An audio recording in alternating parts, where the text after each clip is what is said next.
అందరికీ నమస్తే. ఉమ్మడి రాష్ట్ర మాజీ ముఖ్యమంత్రి నల్లారి కిరణ్ కుమార్ రెడ్డి గారు ఈ మధ్య విజయవాడలో మాట్లాడేసిండ్రు. ఆ వీడియో ఫుల్ వైరల్‌లో ఉంది. ఏంది అంటే ఆయన ముఖ్యమంత్రిగా ఉన్నప్పుడు మాట్లాడలేదు. ముఖ్యమంత్రిగా దిగిపోయి దాదాపు 10 ఏళ్ళు మాట్లాడలేదు. కానీ ఇప్పుడు మాట్లాడుతున్నాడు. ఏమని మాట్లాడుతున్నాడో చూద్దామా? ఆ వీడియో విన్న తర్వాత తెలంగాణ ఉద్యమం దేనికోసం జరిగింది? అసలు ఉద్యమమే జరగలేదా? అసలు ఇప్పుడు ఇక్కడున్న ప్రభుత్వం చేస్తున్న కామెంట్లు అటు సమైక్యవాదులు, కిరణ్ కుమార్ సమైక్యవాదే. మేము అప్పుడు ఉద్యమంలో కికూరే అంటుంటిమి. కికూరే అంటే కిరణ్ కుమార్ రెడ్డి. మేము సెటరిక్‌గా కికూరే వచ్చిండా, కికూరే వచ్చిండు అని మాట్లాడుతుంటిమి. ఆ కికూరేనే ఆడబోయి కుర్రో ముర్రో అంటున్నాడు. ఆయన ఇప్పుడు ఏ పార్టీలో ఉన్నాడు? బహుశా బీజేపీలో ఉన్నట్టున్నాడు. విజయవాడలో మాట్లాడేసిండు. ఆ వీడియో ఒకసారి వినండి. విన్న తర్వాత అసలు మనం ఏంది? మన ఉనికి ఏంది? మళ్ళీ మన ఉనికికి ఏమైనా ప్రమాదం వస్తుందా? లేకపోతే మళ్ళీ మన మీద ఎందుకు ఈ అటాక్స్ స్టార్ట్ చేసిండ్రు? మన ఉద్యమాన్ని అవమానించే విధంగా, మన అమరవీరులు ఏదో వాళ్ళ సొంత కష్టాల కోసం చనిపోయినట్లు, తెలంగాణ కోసం చనిపోలేదా అన్నట్లుగా చిత్రీకరించే ప్రయత్నం చేస్తున్నారు. ఇక్కడ కూడా అదే జరిగింది. ఇప్పుడు అక్కడ కూడా అదే జరుగుతుంది. ఒకసారి ఆ వీడియో చూడండి. చాలా మందికి తెలియకపోవచ్చు. మీరు అనుకుంటున్నారు రాజశేఖర రెడ్డి గారు చనిపోయినారు కాబట్టి రాష్ట్రం విభజన జరిగింది అని అనుకుంటున్నారు. యాక్చువల్గా ఇదే ప్లాన్ 2009లోనే డివైడ్ చేయాలని ఉన్నారు.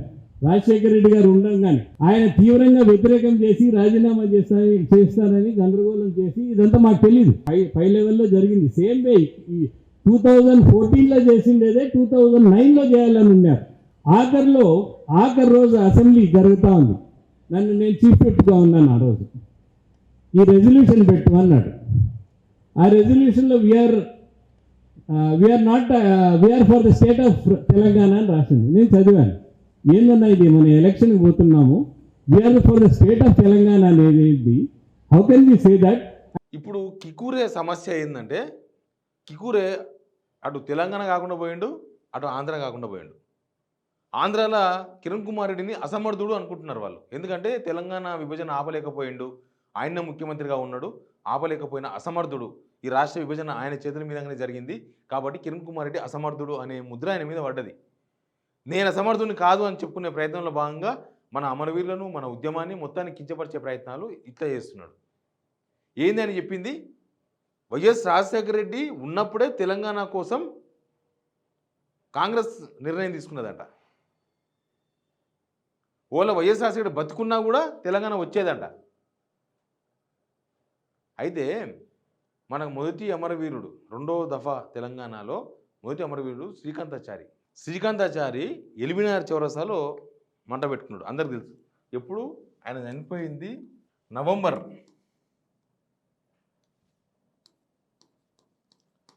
29, 2009 సూసైడ్ అటెంప్ట్ చేసుకున్నాడు.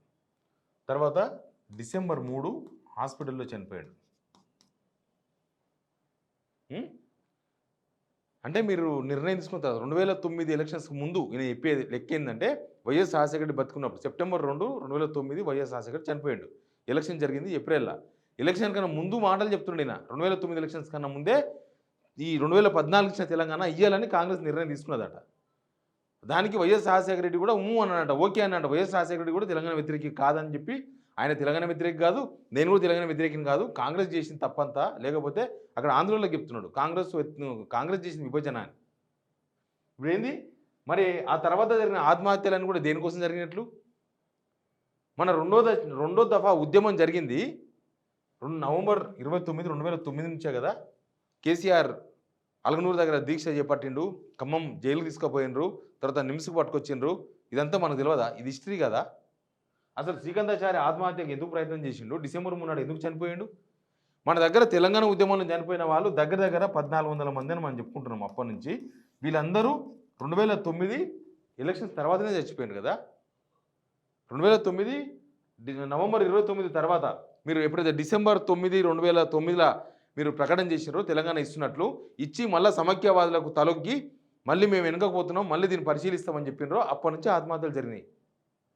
ఆ తర్వాతనే కదా ఉద్యమం జరిగింది. ఓయూలో పోతే పోలీసులనే రఫాడించారు. ఓయూ పిల్లలు వాజ్పేయి గోళాలు వేస్తే రిటర్న్ పంపించేసారు, ఇలా పట్టుకొని క్యాచ్ ఇచ్చి వాళ్ళకే వేసి కొట్టారు.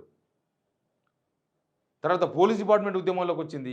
అంటే వీళ్ళు కాంగ్రెస్ తెలంగాణ ఇస్తాం 2009లో డిసిషన్ తీసుకున్న సంగతి ఈడ ఉన్న తెలంగాణ కాంగ్రెస్ వాళ్ళకి తెలియదు.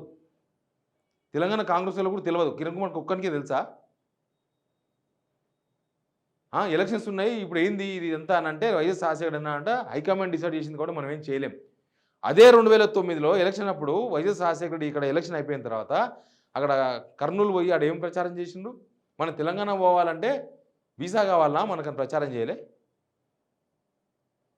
మరి కాంగ్రెస్ హైకమాండ్ 2009లో నిర్ణయం తీసుకుంటే ఆ తర్వాత ఇన్ని ఆత్మహత్యలు 1400 మంది చచ్చిపోతుంటే ఏం చేసింది కాంగ్రెస్? ఇక్కడ తెలంగాణ కాంగ్రెస్ లీడర్కి తెలియదా? ఆ తర్వాత కాంగ్రెస్ ఎంపీలే కదా, ఎంపీలు ఆ పొన్నం ప్రభాకర్ వాళ్ళందరూ అప్పుడు ఎంపీలు, వాళ్ళందరూ వాడు బీఆర్ఎస్కి పోయి అప్పుడు ఉన్న టీఆర్ఎస్ పోయి మళ్ళీ కాంగ్రెస్కి వచ్చి మళ్ళీ టీఆర్ఎస్కి పోయి ఆ తర్వాత ఉద్యమం ఎట్లా జరిగింది? అసలు ఈయన ముఖ్యమంత్రి ఎందుకు తీసుకున్నాడు?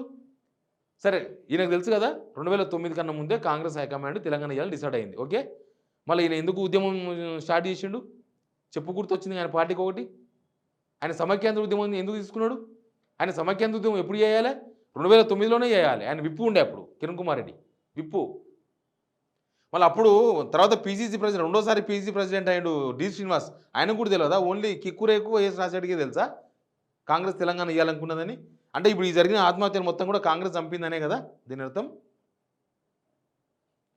డి శ్రీనివాస్కు తెలియకుండానే హైకమాండ్ ఇద్దరు పక్క తెలంగాణ వాదులు కిరణ్ కుమార్ రెడ్డి వైఎస్ రాజశేఖర్ని పిలిచి మాట్లాడిందా? హైకమాండ్ పిలిచి మీకు ఇచ్చేద్దాం తెలంగాణ అని మాట్లాడిండ్రా? అప్పుడు ఏం చర్చ జరిగింది తెలుసా? ఒకవేళ కాంగ్రెస్ హైకమాండ్ కనుక తెలంగాణ ఇయ్యేందుకు సిద్ధపడితే వైఎస్ రాజశేఖర రెడ్డి ఇంకొక పార్టీ పెడతాడు అని కాంగ్రెస్లో తీవ్రమైన ప్రచారం ఉంది. అప్పుడు కాంగ్రెస్ హైకమాండ్ భయపడేది దానికోసమే, ఇంకో పార్టీ పెడితే నష్టం అవుతాం అంత పరిశాన్ అవుతామని. తర్వాత ఉద్యమకారులు ఉద్యమం జరిగిపోయి తీవ్రమైన పరిణామాల మధ్య తెలంగాణ ఇవ్వాల్సి వచ్చింది కాంగ్రెస్. కానీ వాళ్ళని ప్రేమతో ఇస్తే మీరు అన్నాడు 2009లో వస్తుండే, ప్రేమతో ఇస్తే అందరు చచ్చిపోయిన తర్వాత రక్తార్పణం తర్వాత తెలంగాణ వస్తే దానికి కాంగ్రెస్ అప్పుడు ఇవ్వాలనుకున్నది 2019లోనే వచ్చేదని చెప్తారా మీరు? ఇప్పుడు మన గవర్నమెంట్ కూడా ఇక్కడున్న గవర్నమెంట్ కూడా అమరవీరులను కూడా ఇప్పటిదాకా ఈ సంవత్సరంలో అమరవీరులు ఇంకేం గుర్తించలేదు. అసలు అమరవీరుల మాటనే లేదు, అమరవీరులకు ఇచ్చిన హామీలు లేవు. అసలు అమరవీరుల జాబితా 1400 జాబితా ఉందేమో అడగాలి వీళ్ళను. అసలు వీళ్ళకు అమరవీరుల ఆత్మ అనేదే వీళ్ళకి లేదు. అసలు తెలంగాణ అనే ఆత్మనే గవర్నమెంట్లో మిస్ అయిపోయింది. వీళ్ళు కూడా సేమ్ నల్లారి కిరణ్ కుమార్ లాగానే మాట్లాడుతుంటారు. వీళ్ళు కూడా చూడలే మన సంబరాలు డిసెంబర్ 9 సంబరాలు, సోనియా గాంధీ బర్త్డేకు సంబరాలు చేసింది తెలంగాణ సంబరాలు అవి. ఇంకా మనం తెల్లోళ్ళ సంబరాలు కూడా వేద్దాం, స్వాతంత్రం ఇచ్చింది కదా తెల్లోళ్ళు పాపం మనకు, వాళ్ళ సంబరాలు కూడా వేద్దాం, వాళ్ళ జయంతులు వాళ్ళ బర్త్డేలు కూడా చేయాలి మనం, ఎందుకంటే స్వాతంత్రం ఇచ్చిపోయిన వాళ్ళు కదా. ఎనీవే మళ్ళా సమైక్యవాదుల గొంతులు పెగులుతున్నాయి తెలంగాణ మీద, మనల్ని అవమానించే విధంగా, మన ఉనికిని అవమానించే విధంగా. ఇక్కడ గవర్నమెంట్కి ఏం పట్టదు, వీళ్ళు దానిలో భాగమే, వీళ్ళంతా అదే భాగం. చంద్రబాబు నాయుడు, కిరణ్ కుమార్ రెడ్డి, ఇక్కడ ఉన్న వాళ్ళందరూ ఒకటే పాలసీ. వాళ్ళంతా తెలంగాణ ఉద్యమం జరగలేదు, ఉద్యమంలో ఎవరు చనిపోలేదు, ఉద్యమం జరగకుండానే కాంగ్రెస్ తెలంగాణ ఇచ్చింది. ఇది వాళ్ళు చెప్పదలుచుకున్నది. దీన్ని తెలంగాణ వాదులు దీని గురించి ఆలోచించాలి, తెలంగాణ ప్రజలు ఆలోచించాలి. Please subscribe signal TV.